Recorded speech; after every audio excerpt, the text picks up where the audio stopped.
Hello everyone, I am Crawlers and real quick I'm here today to remind you that yet another Battlefield 4 DLC is free this week as a part of the Road to Battlefield 1. Um, EA is giving away Battlefield 4 and Hardline DLCs for every couple of weeks leading up to October the 21st, which is Battlefield 1 release.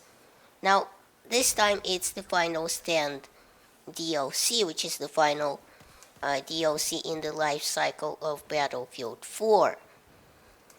Now, this DLC is set in the near future in the year 2020, and the maps are all in Russia, set in fact in the in Siberia, which is, you can expect snow, is suffice to say. And now that alone should have gotten you fanboys pretty hard if you haven't gotten premium yet.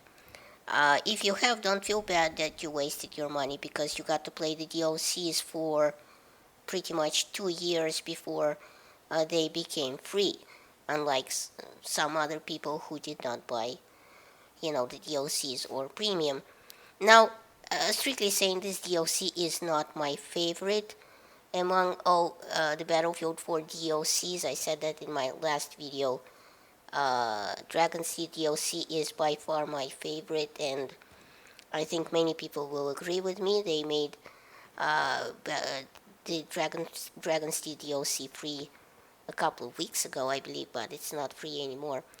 The maps in this DLC are merely okay, for me at least, but the gadgets outright suck. Except the railgun, of course, that thing rolls. But a flying tank, I mean, come on, Dice. That thing is harder to control than a greased up elephant on a polished ice rink. And, the other gadgets are also borderline useless, like the target lure and the drone, which runs out of juice almost the minute you fly it out of the hangar.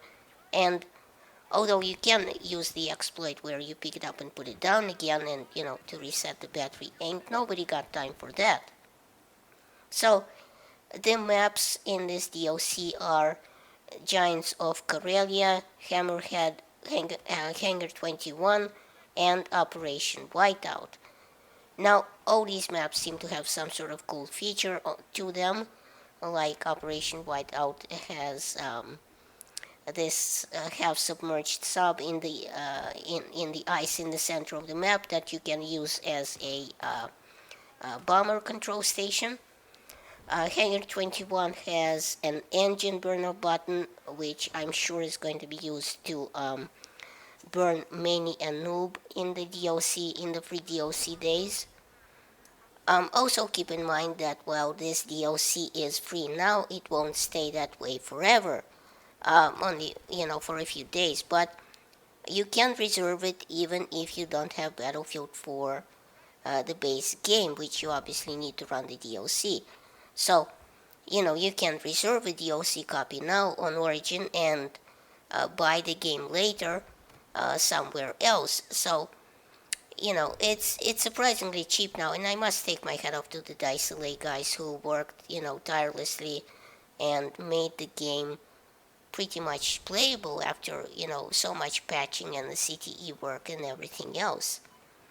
Another thing that makes a Battlefield 4 purchase a very attractive one nowadays is that we have 3 new free maps, each downloadable in the Origin store. And that's Night Operations, which is Zavod Graveyard Shift. There was actually supposed to be a night version of Siege of Shanghai, which was to be called Infiltration of Shanghai, I believe.